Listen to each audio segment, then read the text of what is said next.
The Dave Hooker Show. A presentation of Off the Hook Sports.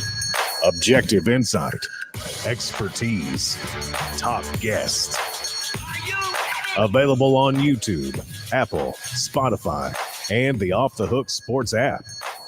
Download now for free.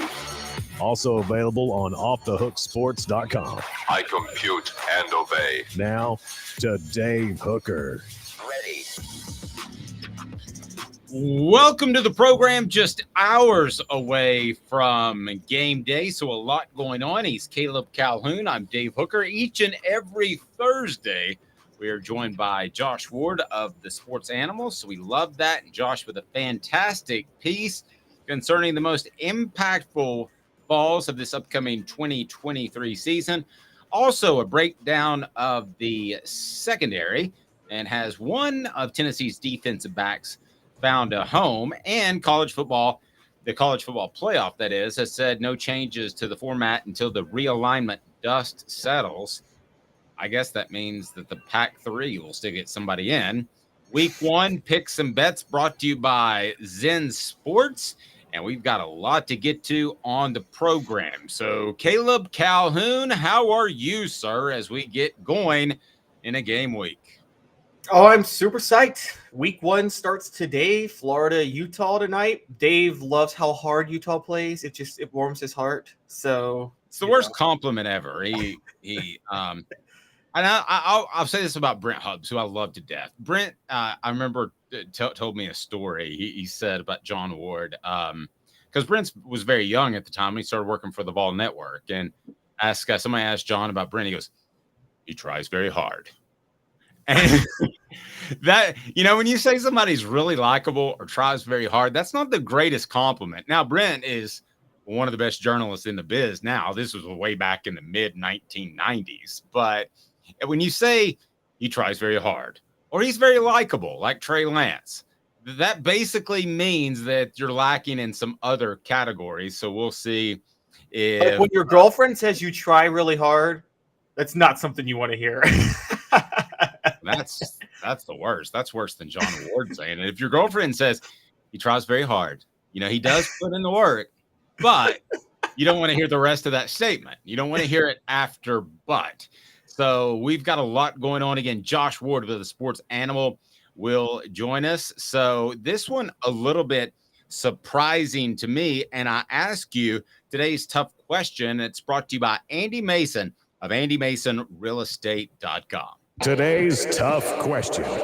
Take a side. Take a stand. The Dave Hooker Show. A presentation of offthehooksports.com. Tennessee number 16 in overall talent, according to 247 Sports. And when I first saw that, I thought, man, that seems a little bit low. But I told Caleb at our 3:45 a.m. production meeting, I said, don't tell me what you think, because we might disagree on this. So let's do the porridge question. And that is today's tough question, brought to you by Andy Mason Real Estate. Go to AndyMasonRealEstate.com. Best service prices in the biz in East Tennessee, with service for over 40 years there in the Knoxville area. So the porridge question is that too low, too high, or just about right? What say you, Calhoun? And then we'll go over some of the teams right in front of the Vols and just behind the Vols. Well, before we start, let's be fair here. Let's get this out of the way. This is not a subjective list. This is 247 Sports doing their composite recruiting rankings, and they are basically averaging out the recruiting score of everybody on teams' rosters, including transfers, walk-ons, whoever, based on what their high school rating was. And I think you may have said subjective, but you mean this is an objective list, right? It's just numbers. This is an objective list. It is not subjective. This isn't like, I think Tennessee's the 16th. No. They tracked the ratings of every single high school football player that is on every team's roster, and they use that to do a composite rating. This is the most accurate, if you want to say, recruiting rating you could possibly have, is where they are right now with this. So I think in that scenario, this makes total sense to me. I mean, we're looking at Tennessee. We're still talking Tennessee is still playing one class short, if you think about it, Dave. I mean, I know they've added transfers, but that 2021 class has 4 players remaining. And when you take that into account, they didn't get a highly touted 2022 class. 2023 is their only top 10 class of the last, 2020 flirted with top 10 and 2023 was top 10. But they lost a lot of 2020 guys. They've added some transfers, but they haven't added, I'd say they've added like what? How many transfers have they added since Heupel showed up that you would say were 4 stars in high school? 7, 8? I mean, we're talking Milton, Hooker, and Hooker's not even. I could do it real quick. Milton, Hooker, McCoy, Healy, maybe. I don't know if he was a 3 or 4 star, but he would be right on the verge, I would think, of a 4 star. Thornton, I would think, would have been a 4 star coming out of. He was a 4 star. So yeah. I would say roughly 6, maybe 8. Right. I agree. And remember, Hooker's gone now. So that's one of the ones that they lose already. So I thought you meant just in general. Right. Gotcha. Yeah.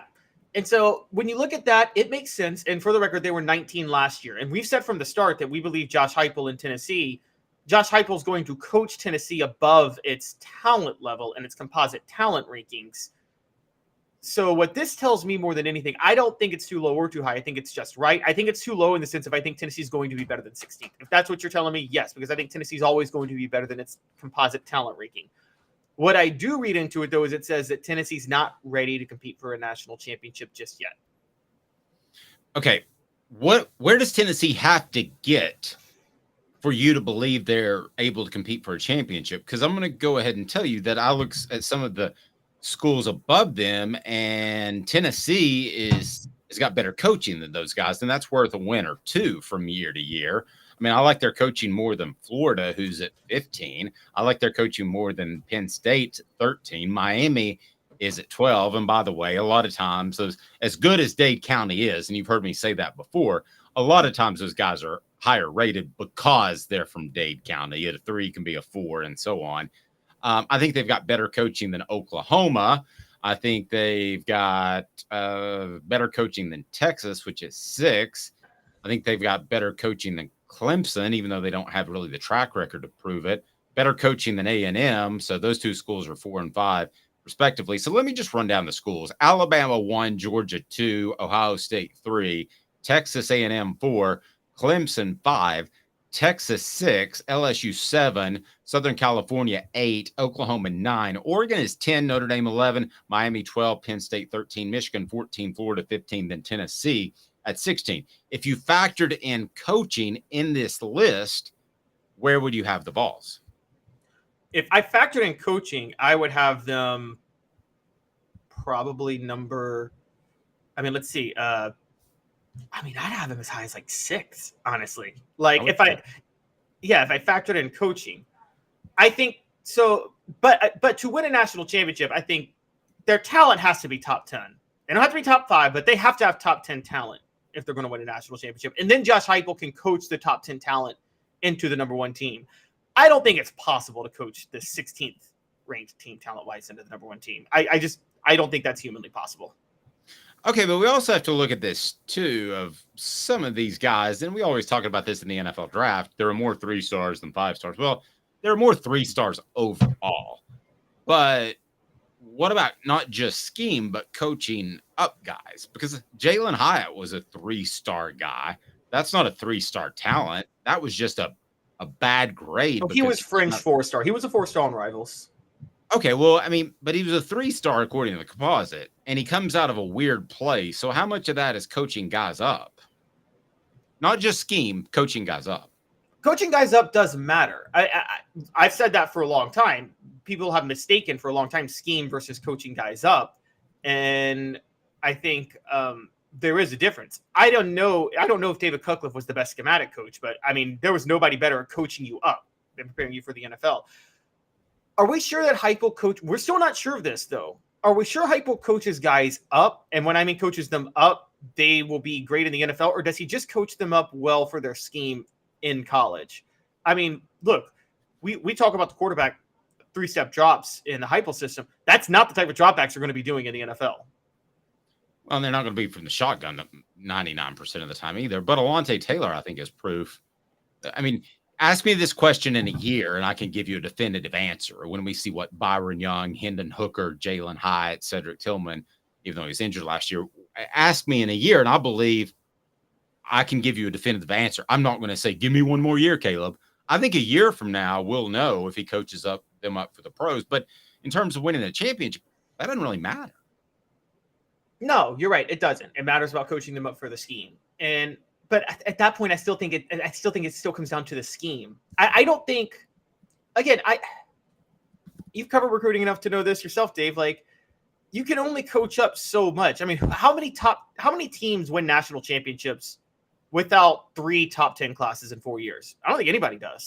Nobody. And Oregon's proof of that. They couldn't get the War Daddies in the middle, and they could get there, but there was only so much coaching. You can run people all over the place if you're Chip Kelly, and you can do different things. And if you're Brian Kelly, you can get Notre Dame to the college football playoff. But can you really win a championship? No, not unless you have elite talent. So but as far as where they stand at 16 and the numbers that we're dealing with currently, let's play with those for a while. So you've got Florida at 15. Would you trade Tennessee's roster for Florida's right now? Right now, would I trade Tennessee? Always thinking. No, because of the quarterback situation. I don't think Josh Heupel could. Graham Mertz would be horrible with Josh Heupel. Yeah, I actually thought you'd jump on that one quicker. I thought the quarterback's the difference. So if they're that close, I'd rather have 2 quarterbacks that I think can play than a bunch that I think can't. Michigan, Penn State at 13 and 14.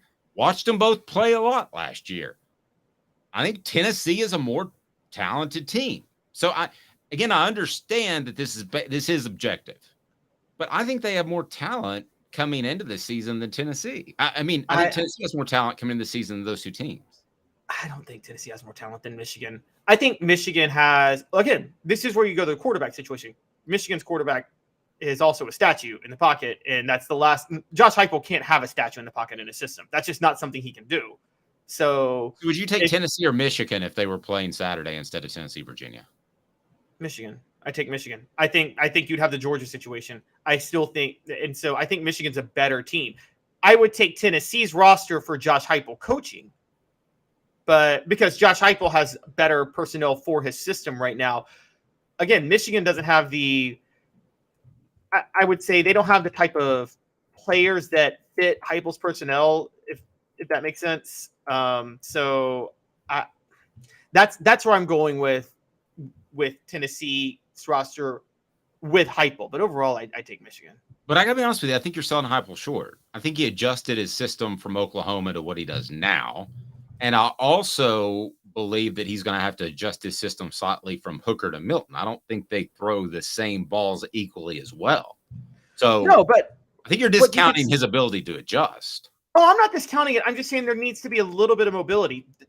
J.J. McCarthy is a statue. I think Casey Clausen would beat J.J. McCarthy in a foot race.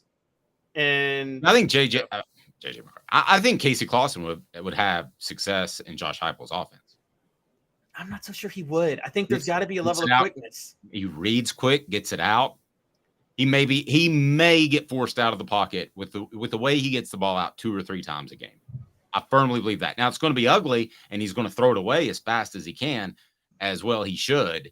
But you just stop me when I run down the rest of the list, because I think you'll agree that the rest of the teams I'm going to mention do have more talent overall, top to bottom, than Tennessee. Alabama, Georgia, Ohio State, Texas A&M, Clemson, Texas, LSU, Southern California, Oklahoma, Oregon, Notre Dame. I could probably, I don't know. Miami. What about those? I'll stop you there. I'm with you. I've covered enough recruiting over the years too that South Beach kids are more. Their ratings are more inflated than usual, and I think they get a star at birth. They really do. It's like Bobby Ray was born last Thursday. He's already a 1-star, and he's 4 years old. 4 days old. Yeah, I think, and we've seen that play out. Miami's actually recruited well under Al Golden for a while. So I think that, I don't think South Beach talent is there, but it is overrated. South Beach talent is and so that's a little bit different than where Tennessee recruits in-state. I think a lot of in-state Tennessee kids are overrated because of politicking and recruiting services. I think there is a look at what Miami did over a 20-year period with just Miami kids. And I think that's stuck in the mind of a lot of people, and they can't get it out of their mind. If you include coaching, you have them at 6. I think that's right about where I would have them to. In that 6 or 7 range would be very debatable, because I think there's some really C+ coaches, coaching staffs on there. And I think Tennessee's an A+ coaching staff based off what I saw this year. They could always surprise me. I don't think they handled the Cooper Mays situation particularly well. So maybe I downgrade them after this year, but I think they're an A+ staff to this point. It is time for what the H, and this one kind of blew me away a little bit, to be real honest with you. What the? What was he thinking? Release hounds. The Dave Hooker Show. Keep cool. A presentation of offthehooksports.com. So sometimes we pull stuff from other places. Other times, Caleb has, or I have, what we think's a good idea. I love Caleb. I think he's a great individual. Has excellent journalistic skills, but he brought this up at our 3:45 a.m. production meeting. And if you notice, I just sat there very quietly and I didn't say anything, because I was going to let Caleb make his position and defend himself. Caleb thinks Tennessee might be a finesse team under Josh Heupel relative to the rest of the SEC. Why, Caleb Calhoun, are you saying that for a team that's steeped in running the football? So we talked about this yesterday, because it kind of, you brought up Tennessee versus Washington and you brought the War Daddies up front. And I'm like, I still don't think Tennessee has those War Daddies right now. And it kind of got me thinking. Last year, I was a big defender of Heupel, and Heupel was a big defender of his system, because Heupel is not, we agree, Heupel's not what Mike Leach was. Rest in peace. He runs the ball. Well, and explain that. Mike Leach spreads with 4 wide receivers and just and beat you down the field with short passes the whole game, pretty much, with the air raid. That's what he does. What would be a running play for a regular team is a 4-yard hitch route for Mike Leach in his offense. And he kind of sticks to the same philosophy all the way down the field. Heupel does run the ball. Heupel's flexible. His play calling is good. So I'm actually not talking about his system here. And I want to be clear on that. I'm not attacking Josh Heupel's system. I'm saying I'm wondering if you kind of are. No, I'm not. I'm wondering if his confidence in his system is resulting in him creating a culture of being just a little too finesse. Dave, I was very high when he was recruited on Addison Nichols. Then I was very high on Gerald Mincey signing with Josh Heupel. You are the one who's telling me that both are too soft right now to start on the offensive line for Tennessee. Everybody that's starting for Tennessee and that they're set on right now. You said 2 offensive linemen. Who's right. The second offensive lineman? Addison Nichols and Gerald Mincey.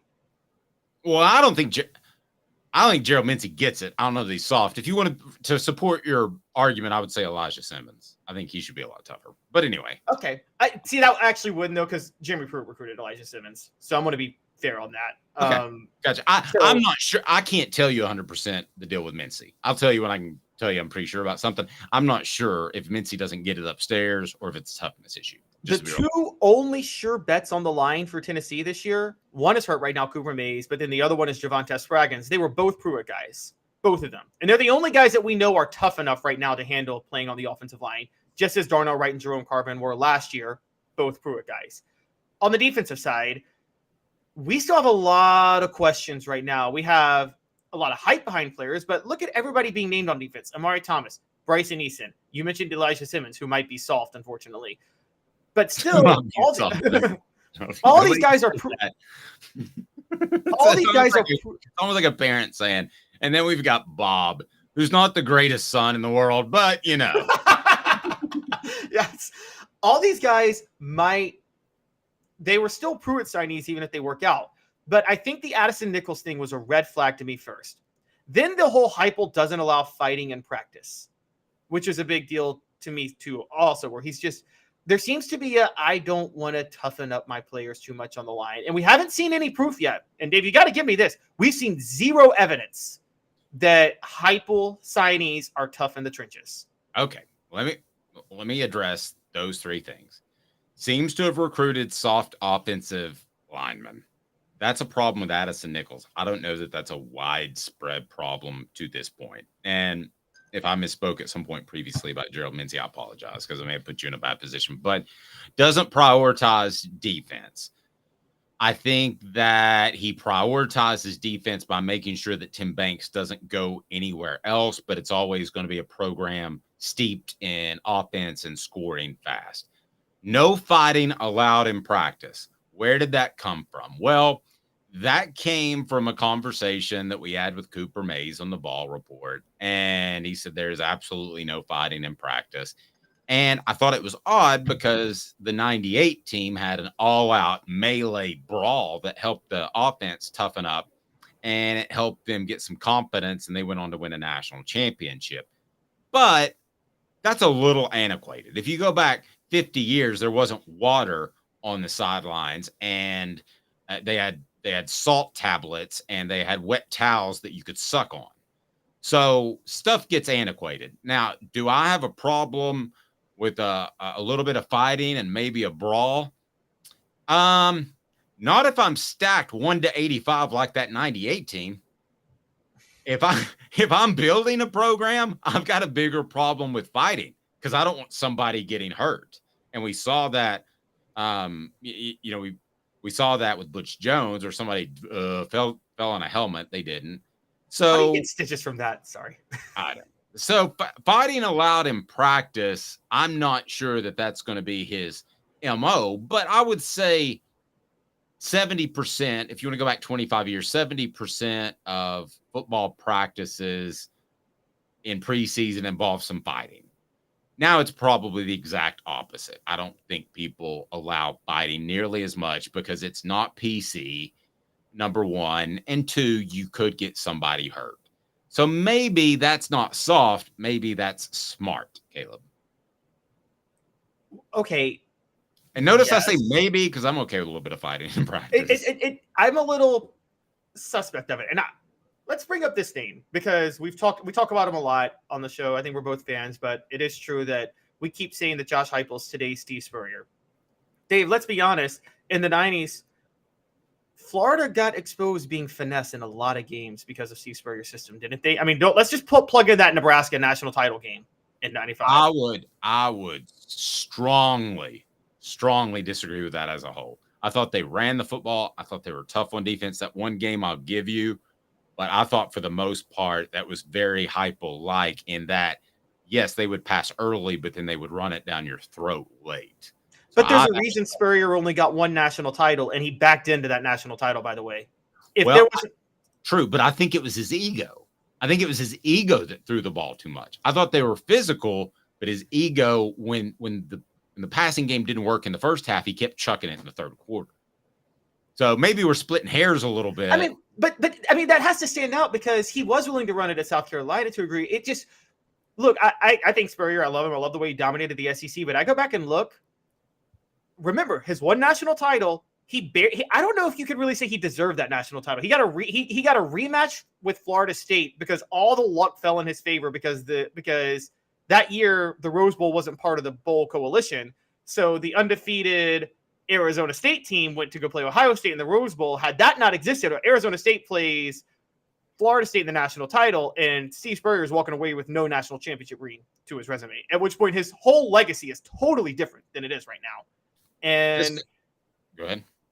And I think the Nebraska game, the Florida State, he was 3-7, I think, against Florida State. I think it was because Bobby Bowden's Florida State teams were more physical than his teams were. Oh, see, those teams were super soft, if you ask the 98 Vols.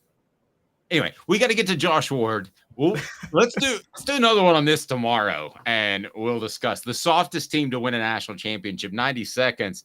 And this guy's not soft at all. He's incredible and wrote about the most impactful balls. We'll go through them. It's on offthehooksports.com, and we'll be back in exactly 2 minutes. Hang tight.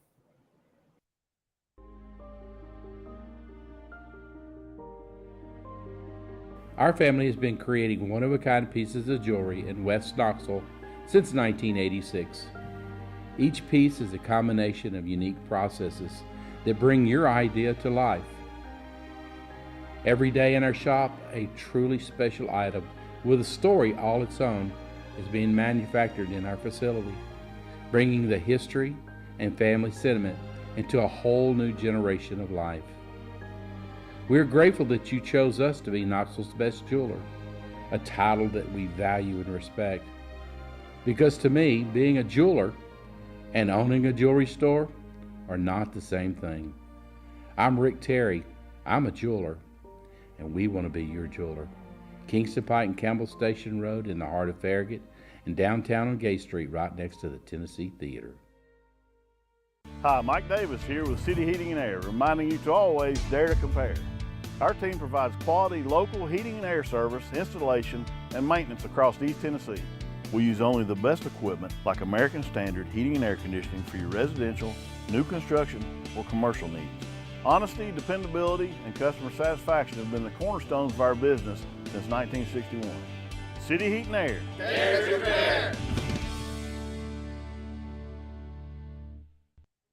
These mountains hold and defend a spirit far better than moonshine. A drink that holds flavor, that becomes necessity. A hard cider made and relished by folk who are as hearty as they are legend. A refreshment that can only be found in one place. With a taste that makes you say, give me 3 bottles of the good stuff. Tennessee Cider Company, where necessity can be found. Objective coverage. Hey, that's new. If we get caught, we're going to jail. The Dave Hooker Show, a presentation of Off the Hook Sports. YouTube, Apple, Spotify, and the free Off the Hook Sports app. I'm going to need to see some identification. Back to Dave Hooker. Soft.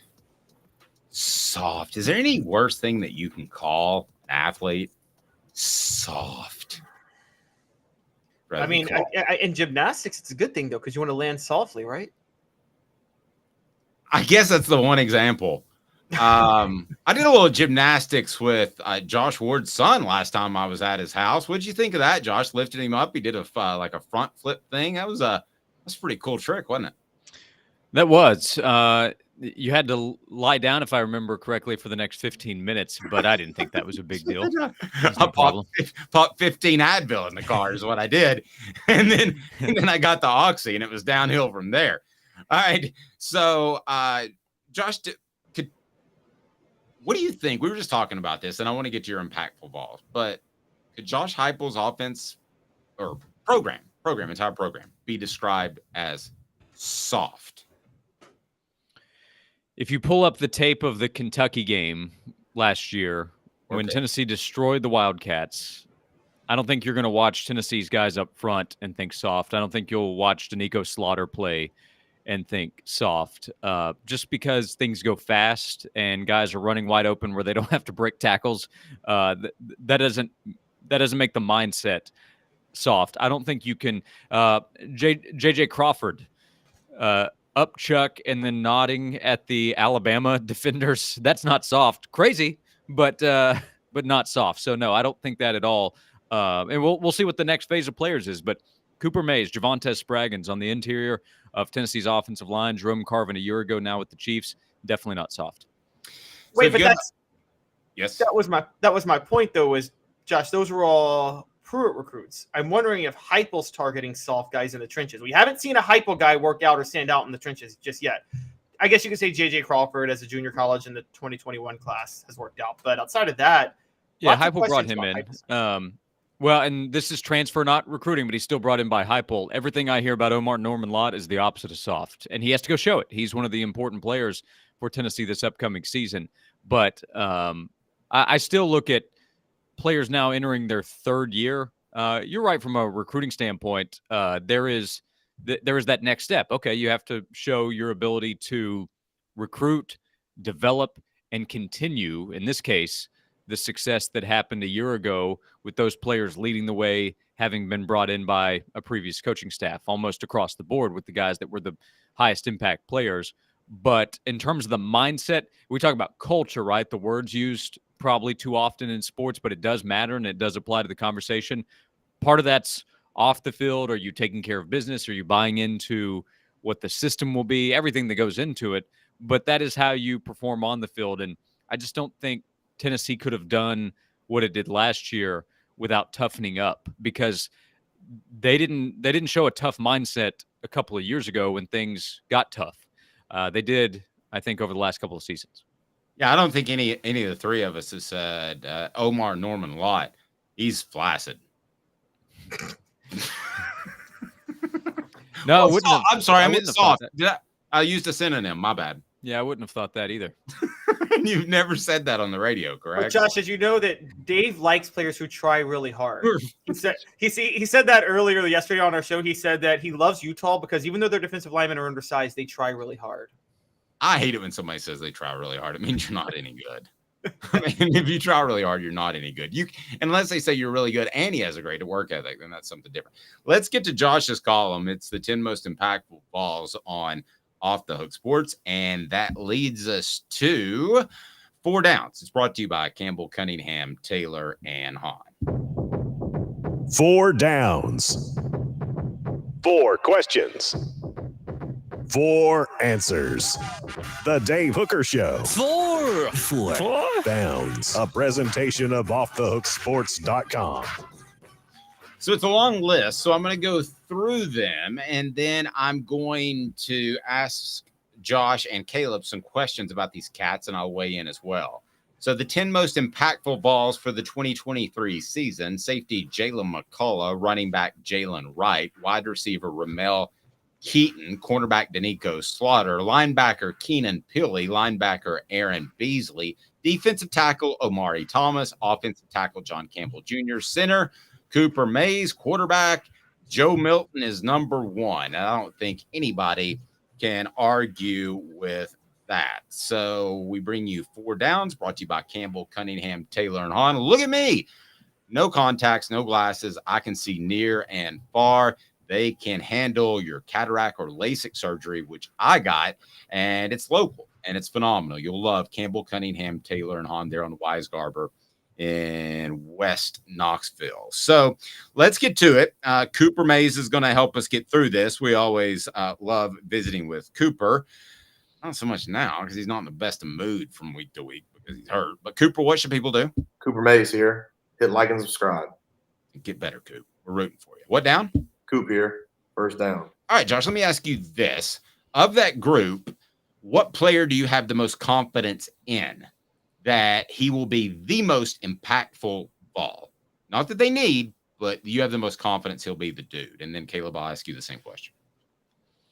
Most confidence in. I'm going to go Amari Thomas just ahead of Aaron Beasley. I have a lot of confidence in both of those players. I thought Amari Thomas was a good player for Tennessee a year ago, showed the progress that he was expected to make in his second season playing for Rodney Garner. And now I think he can be one of the top interior defensive linemen in the SEC. I think a year from now, Amari can be an NFL player. I'm really just having to choose one here. I could have said Beasley and had the same level of confidence. The way he performed over the course of last season showed his progress. The way he played in the Orange Bowl was MVP worthy, in my opinion, against Clemson. So Amari Thomas just ahead of Aaron Beasley. Caleb? Well, Josh stole mine, but I got another one, so it's okay. Which is I thought you thought Aaron Beasley was going to fall flat on his face this year.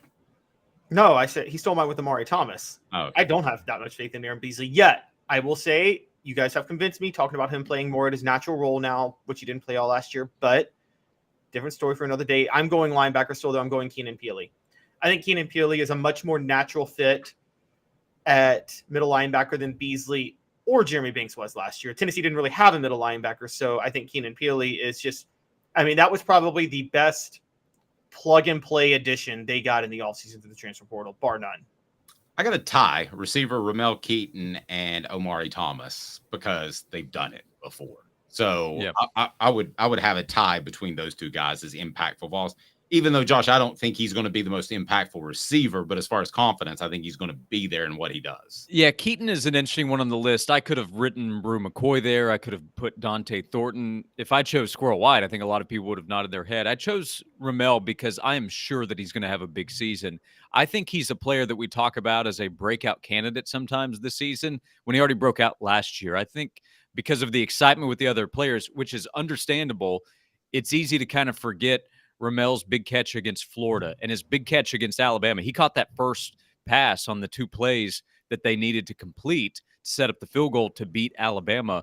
There was the connection with Joe Milton. I don't know who Tennessee's top receiver is going to be this season. We might get to the end of the year and not know who it is based on results kind of being spread out. But I'm very bullish on Ramel Keaton. I don't think he's gotten enough attention. Everybody's gotten some attention, especially at receiver in this offense during the offseason. But I think Keaton deserves more attention. That's why I put him on the list. Least confident. Which down, Coop? Cooper Mays here. Second down. Thank you. Least confident, Josh, out of that group. The guy listed first, Jalen McCullough. He's played a lot. He came in as a very highly touted player. Tennessee brought in other defensive backs. They've had other guys work at safety to try to push. McCullough, it appears, has held on to a starting position, but he needs to play at a higher level this year. He knows that. The coaches know that. Teammates that are competing with him for playing time know that. So how Tennessee plays at safety this year is still going to be a big part of how Tennessee performs as a defense. So McCullough is on the list of impactful players because that could go one way or the other. Caleb, I would actually go Aaron Beasley just because I'm not basing it off one game against Clemson. So I think he'll have a good year. I think Josh picked 10 great guys. There's really nobody here I have no confidence in, but that would be my least. Let's get to your least before we get to 3rd and 4th down. I'm going to go to Nico Slaughter. I know there's a lot of hype behind what he can do, but I watched him play last year. So that's enough for me to say. If you want to read about the guy that Caleb has no confidence in, I wrote about it this morning. So check it out on I do this crazy thing where I actually believe in film on the field. So yeah, this crazy thing where you just rip my stuff all the time. All right. Go ahead, Josh. You're about to say something. Yeah, way to slaughter the interest in that piece that Dave wrote. Captain Dad joke. Here we go. Tennessee center Cooper Mays here. 3rd down. Of that group, and I mean college NFL, biggest upside, Josh. Biggest upside? I'll go Joe. I will too. Yeah, I think there are a few guys that are eligible in that conversation. Like Jalen Wright could be an all-SEC running back this year. I love what he might be able to do in this offense. I also recognize it's a position where things will be split up and there's injury potential too. But I mean, Joe Milton's upside is Heisman. So I'll go Joe Milton. He's Richardson-like, Caleb, and Anthony Richardson. We can knock him all we want to in college, but he's locked down a starting job in the NFL. That's where the NFL is moving. So I would say biggest upside would be Milton. You? It's hard for me to argue that, but I'm going to be a little avant-garde on this one and just say John Campbell Jr., just because the coaches plugged him in at left tackle immediately.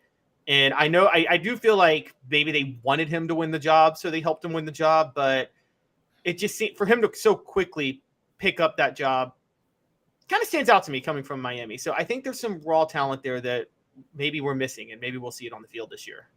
And only Josh can convert on this down. Cooper Mays here. 2nd down. Who didn't make the cut? Second down? I think it's 4th down there, Center Cooper Mays here. 4th down. Stupid machine. It wasn't my fault. Josh Davis, basically, I tell him no all the time. He's the ref in the Missouri-Colorado game in 1990. When he does All SEC center Cooper Mays here. 4th down. Say it again, Coop. Cooper Mays here. Hit like and subscribe. Who didn't make the cut? Who didn't make the cut?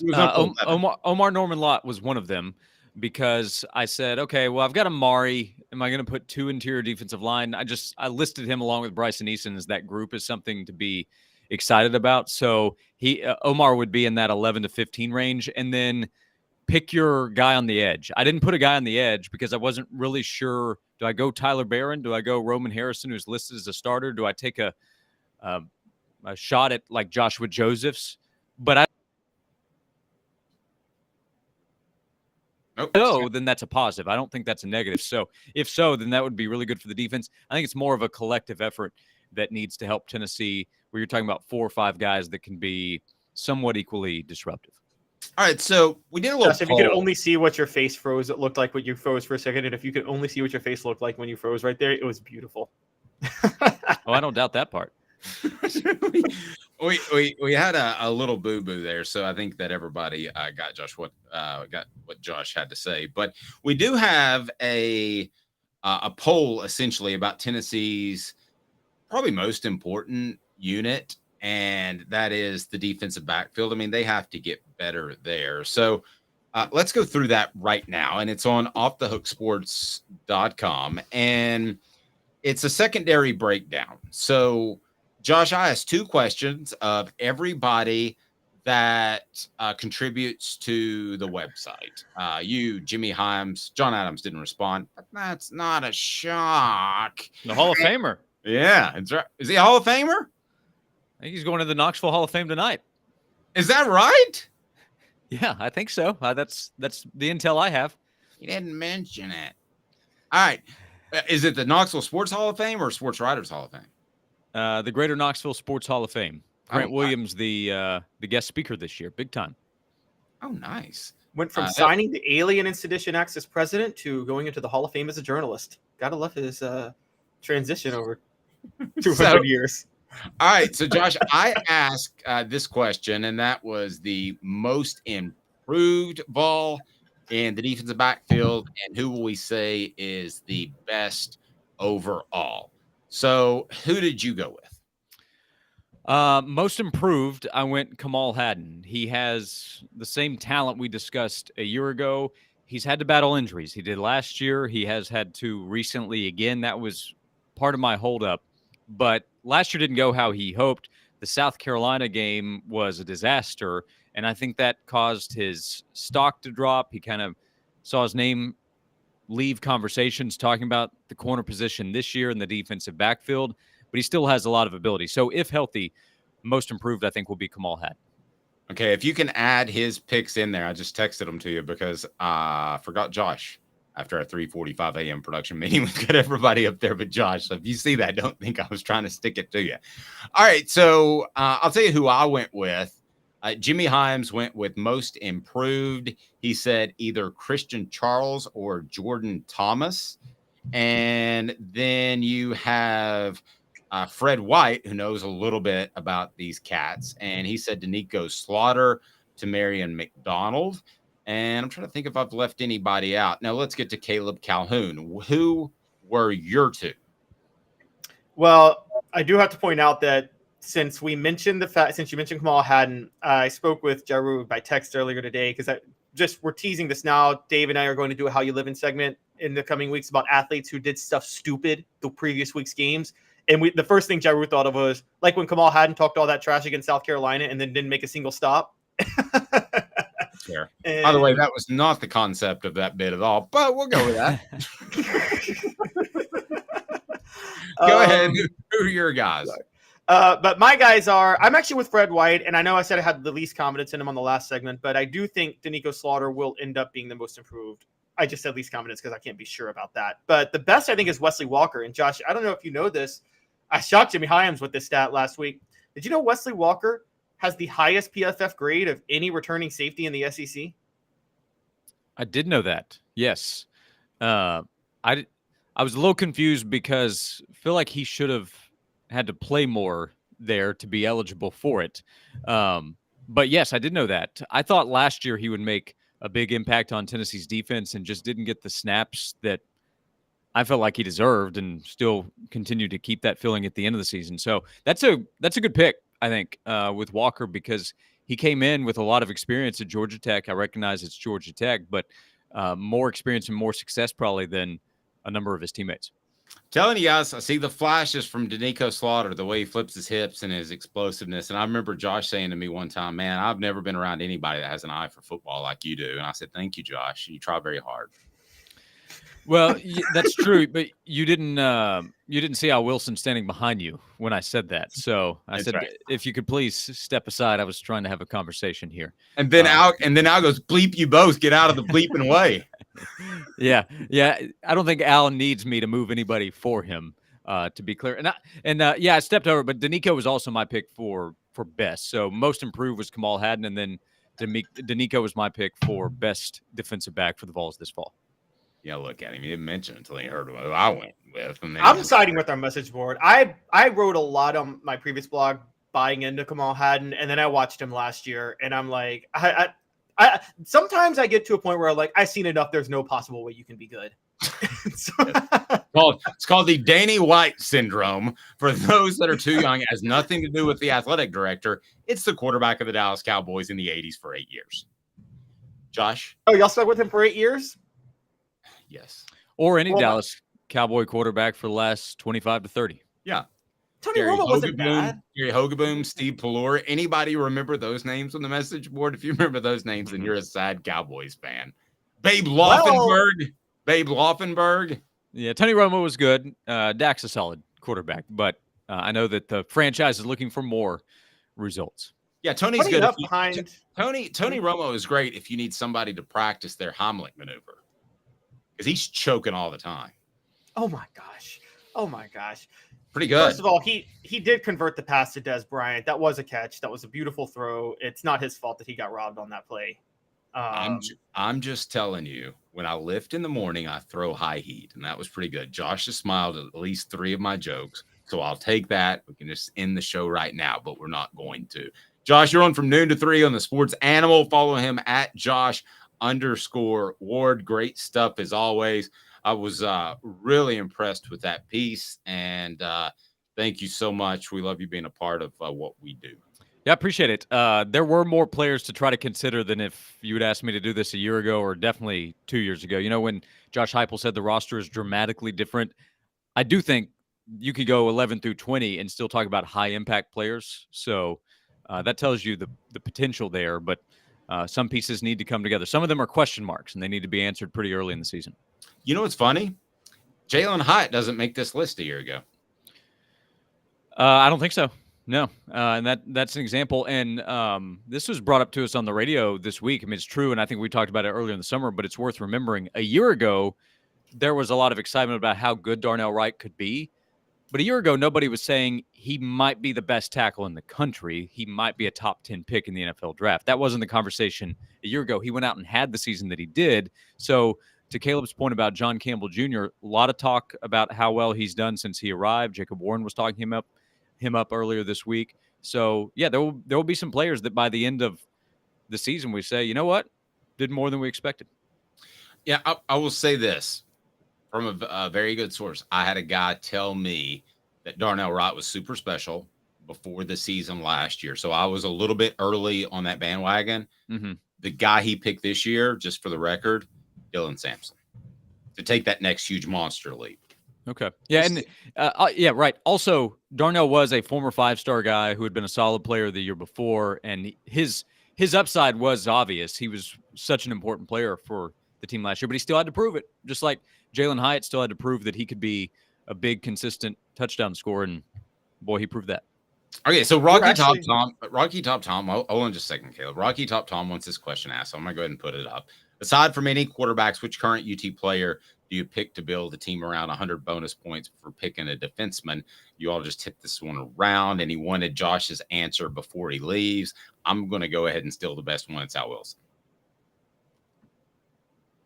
Oh, this is all-time Tennessee player that you would build around. Yes, I think. Well, it's going to be. Yeah, it is now. Yeah, that makes more sense. He literally says current, guys. He says current? Yeah. Which current UT player? Yeah. Oh, well, there's not one that's not on Josh's list. Man, it really does feel like 98. If Al's on the team. How about that? I thought it was all time. I tell you what. I can't believe I didn't put Eric Berry on my impact list. Don't you think that he's going to? I didn't see current. Stop making fun of me. I would okay. Current player to build around. I'm going to go offense. Cooper Mays. Defense. Amari Thomas. Keenan Pili. Okay. Caleb. Fire. Offense. Brew McCoy, I'm sorry, just a rare special weapon to me is Brew McCoy. That's and defense, Josh has to get out of Josh stole it from me, Amari Thomas. I'm with Josh on that. Josh, have a great rest of the week. Enjoy the game. We certainly appreciate it as always. You got it. Thanks a lot, guys. By the way, I was about to go with Doug Atkins, which he should have a huge year.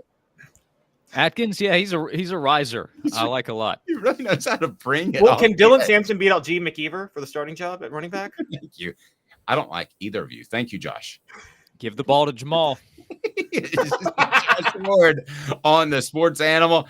90 seconds, and then more of a little bit of a secondary breakdown, but actually college football, the playoff committee has said there will not be any changes to the format until the realignment dust settles. What does that mean for the Vols? 90 seconds with Caleb Calhoun. I'm Dave Hooker. Hit that like and subscribe button. Turn your notifications on because we're dropping Celebrate 98 action and a new show that we're going to announce that's coming up that you will absolutely love. He's Caleb. I'm Dave, Off the Hook Sports.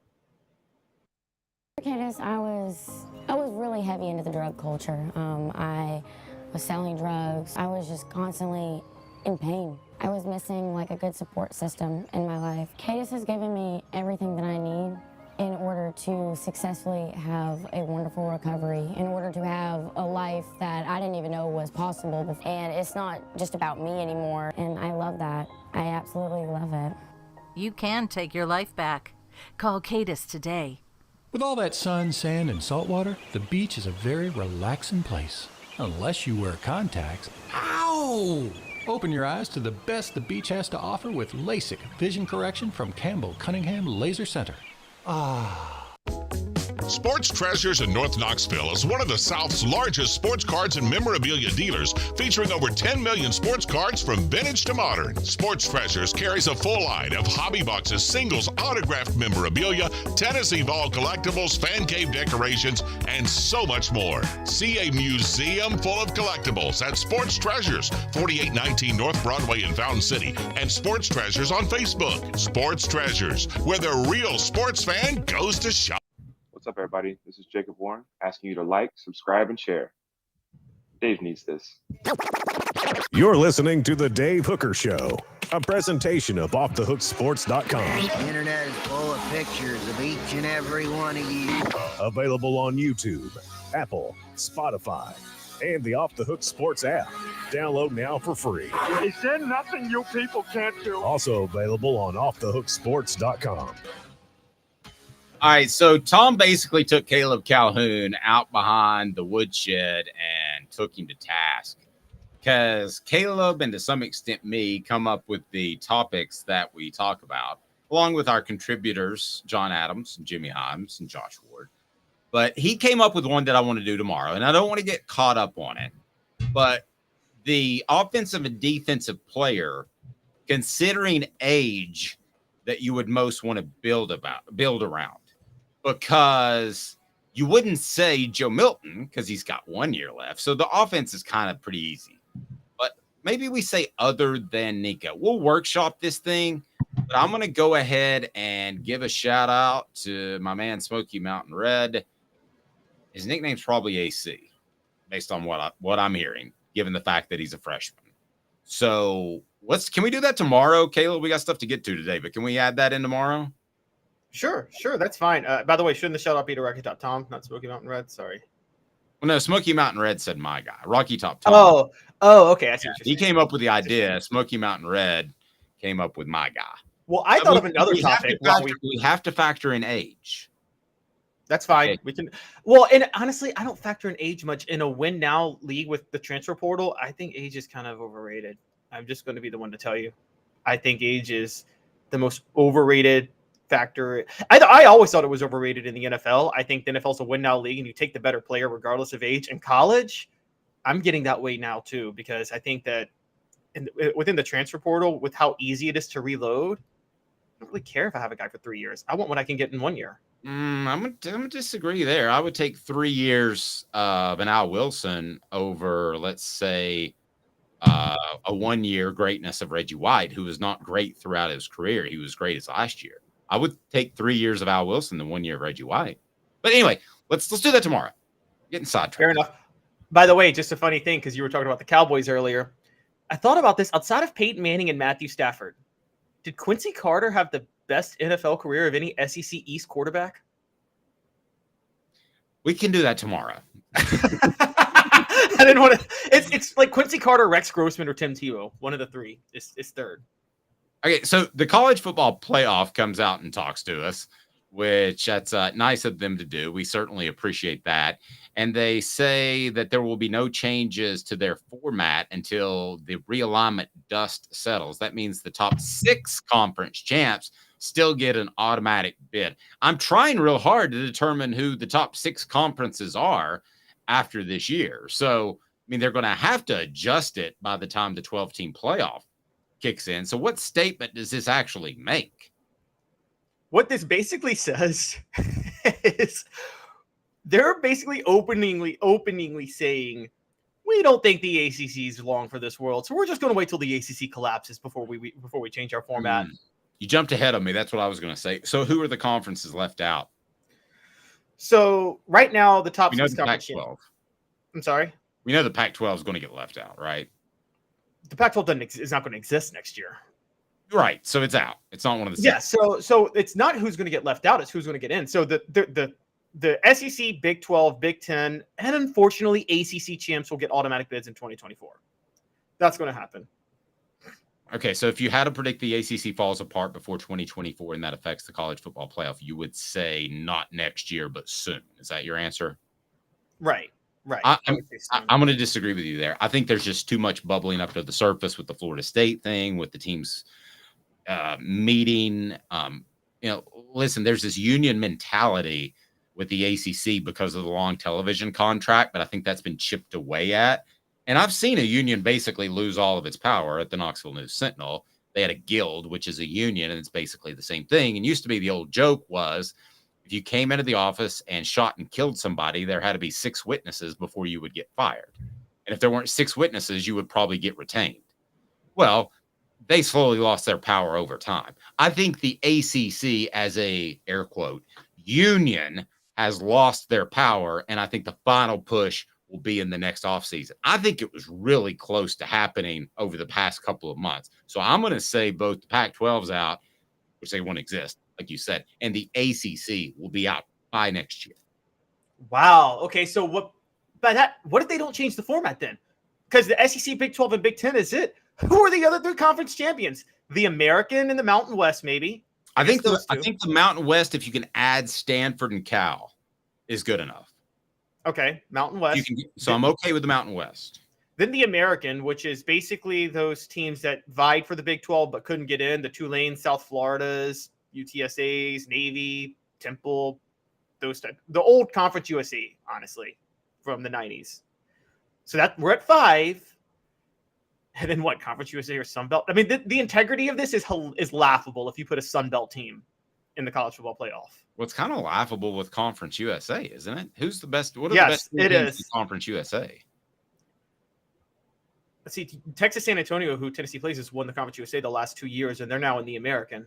So I don't MTSU. What if MTSU is in the playoff? I think you'll cut it down to 4 automatic bids by next year. I think no ACC and no. That's the best. Cut it down to 4 because SEC, Big 12. I wouldn't even do 4 automatic. What I do is, I would do 4 automatic, but I do it differently.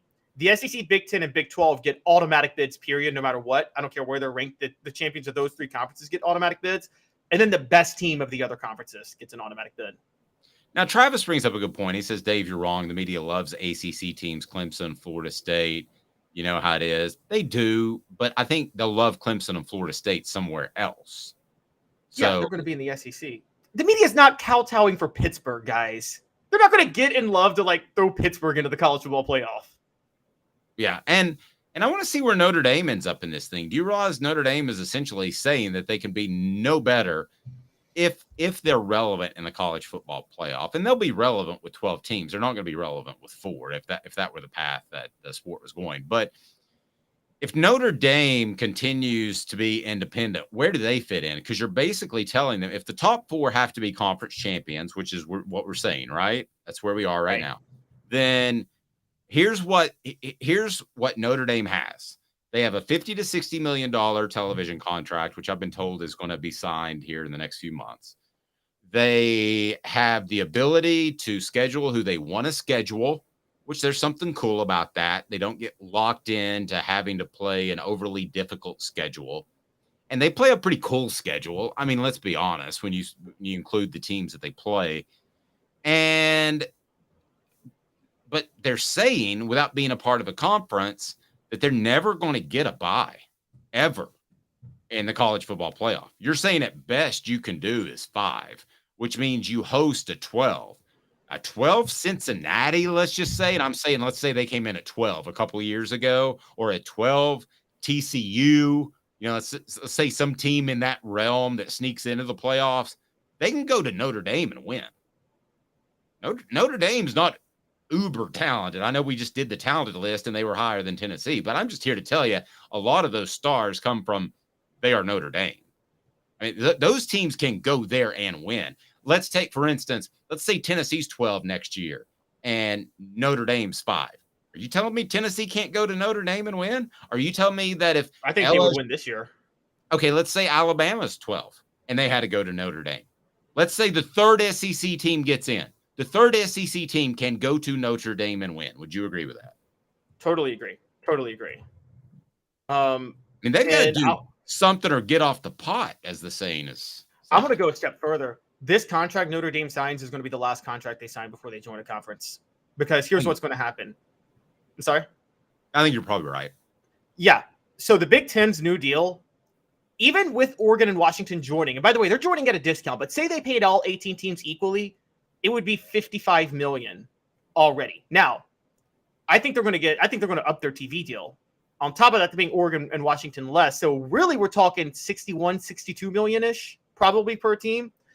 And Notre Dame, you said their contract's going to be 60 million now. So Notre Dame, a direct TV contract, is not getting as much now as Northwestern is playing in the Big Ten, which is crazy. I think the Big Ten has now gotten big enough. And when the SEC does its next round of negotiations in 2035, and by the way, maybe before then, I'm really hoping they do. I think you think they will get out of this contract with ESPN, right, Dave? With the $300 million. There's no way they can keep that going. That the SEC can get out of the ESPN contract? Yes. At least force ESPN to renegotiate. Yeah, probably, but I don't know that they need to. I've been told by some people at the SEC office that now they may be saying this to make themselves look better, that the Big Ten contract, the numbers are actually inflated a little bit. Now, so I don't know. So if that comes back to the pack and we're comparing $300 million to what right now? 1.2 billion or something? Yeah, 300 million to $1 billion per year. Okay. So if we're comparing 300 to 400 million, I don't think that's a big difference either way. And they constantly re-up each other like quarterbacks in the NFL. Yeah. Right now, it looks stupid out of whack, but I don't know that it's going to look stupid out of whack 365 from now. Okay, so 2030, what is it? It'll be 2033 this contract's up. Let's say hypothetically the SEC does get a deal. By that point, I mean, the SEC is going to be, as long as they hold firm and don't let the Big Ten cannibalize them from having so much power and money up until then, the SEC, can you imagine the deal they're going to be able to negotiate TV-wise after what the Big Ten just negotiated? I mean, we're talking they have to do one. The SEC might have the leverage to go get Notre Dame at that point. But Notre Dame's going to realize they can make more money being in a conference with that TV revenue than what they can on their own. That's finally going to happen. The thing about Notre Dame to the Big Ten, not only are they a better fit in the style of football and the region, is if you're Notre Dame, wouldn't you rather go to the Big Ten and have a rotation of really 2 elite teams and one team that has a couple of years every once in a while, and that's Penn State. So you're Michigan, Ohio State. If you're looking at your biggest rivalries, conference rivals now. Yeah, but if you're looking at the SEC, you've got right now Alabama and Georgia are locks. I mean, that's why I don't think LSU.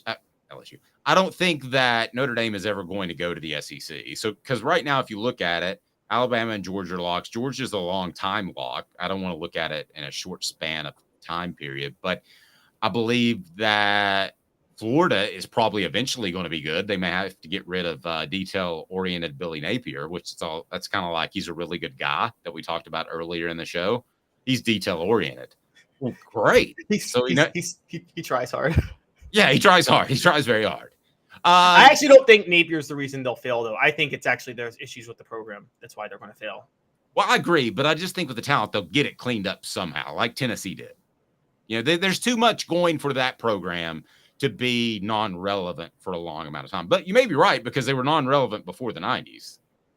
Yeah, the thing that's working, and I'll tell you what, if the ACC is able to figure it out, which they won't, but say they do, say Florida State and Miami are just stuck in the ACC until, 2035 or whatever, say this never gets solved, do you realize how good a shape Florida's going to be in at that point with them having revenue that's 3 times as much as the other 2 schools? They're going to recruit the whole state of Florida and have it on lock.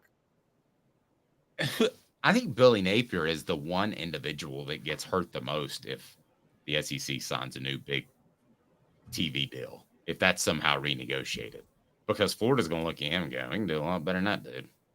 I mean, he can't even get Jaden Rashada paid, for the love of all that's holy. That wasn't him, though. Come on, that was the NIL. I think I do believe, and we've talked to some people at SEC Media Days.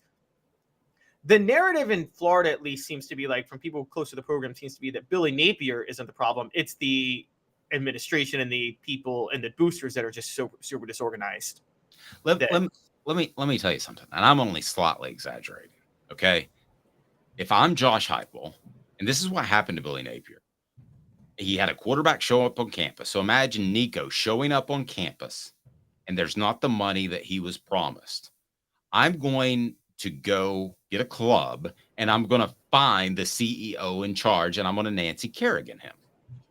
So I'm telling you, that is embarrassing beyond losing one player. You can say it's not his fault, but ultimately it's all your fault when you're the head coach. And that got blown apart and was embarrassing. I agree. And it's whatever.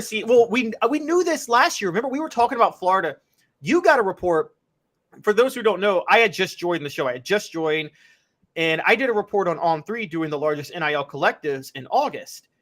And Dave, I guess it was September, we were doing a show, talked about, you had heard reporting that Florida's NIL was not together. And I'm like, this doesn't make sense. What we're realizing is Florida cobbled together their NIL the way the Mets tried to rely on Bernie Madoff to make to buy a World Series in the 2000s. And so that's kind of what happened. They cobbled an NIL together when they realized they were way behind.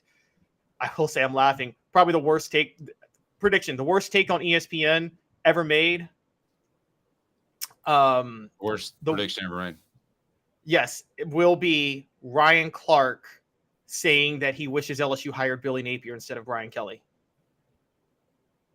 Yeah, I can go with that. That's the worst take ever. All right, so here we go with Caleb's picks, and Caleb will give you some winning picks. We'll see. He didn't have a great week 0, but week 1. Yeah, don't give me a break.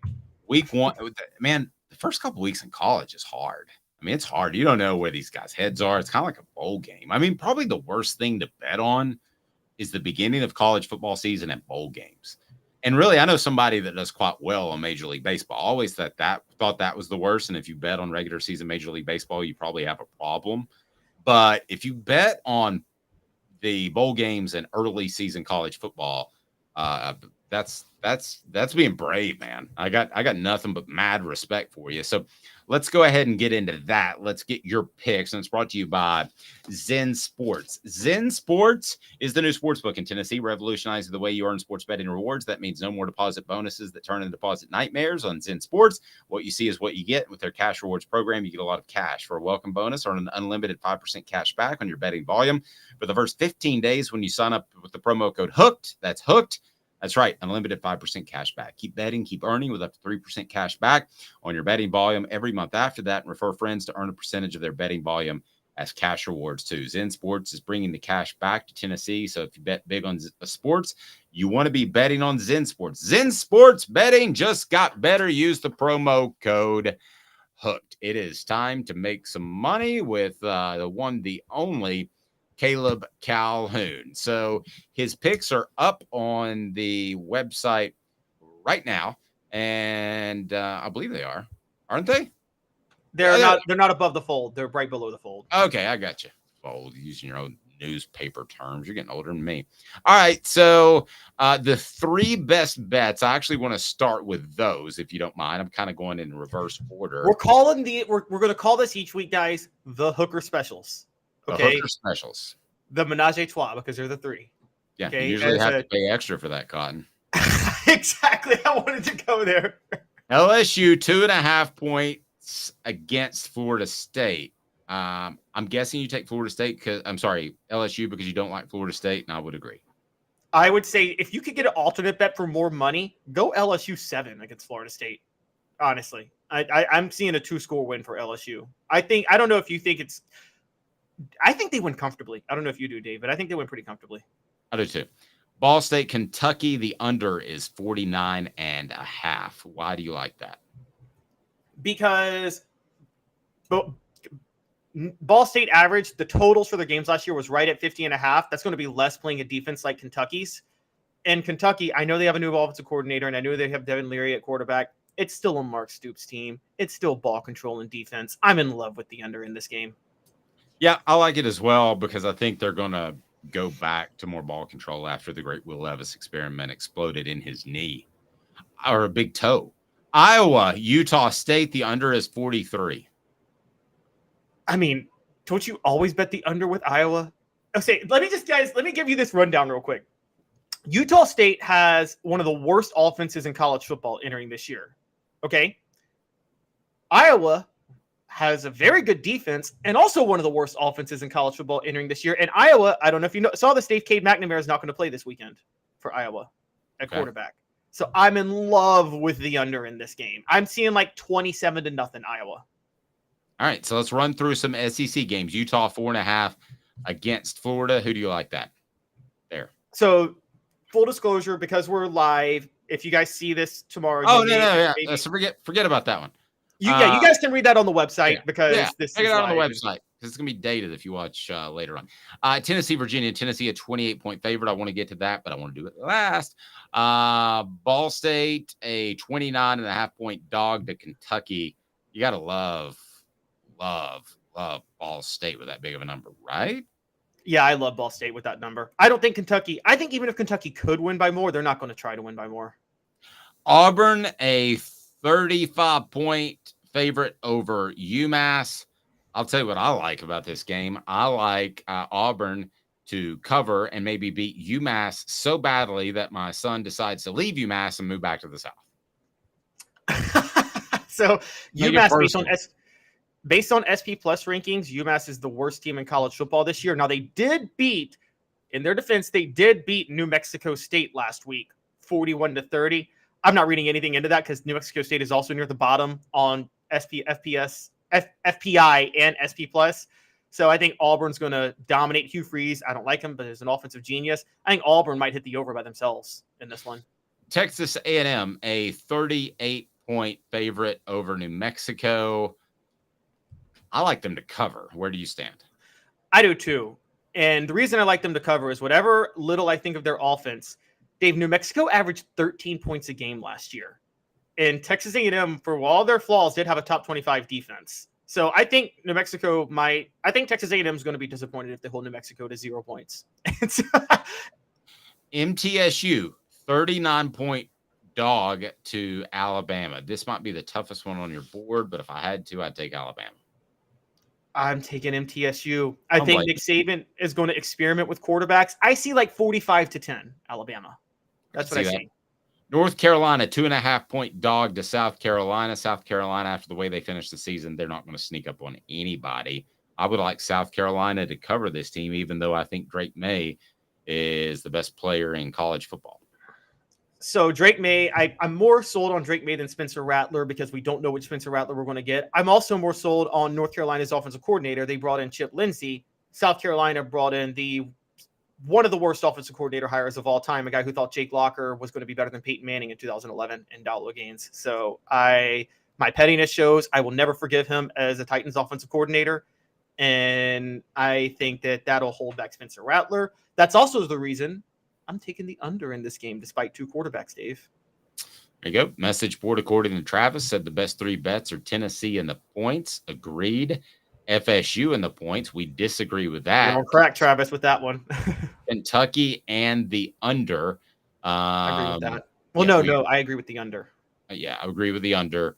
I think that game is going to be a little bit closer because it's going to be low scoring. He's Caleb Calhoun. I'm Dave Hooker. This has been a presentation of Off the Hook Sports. Tomorrow.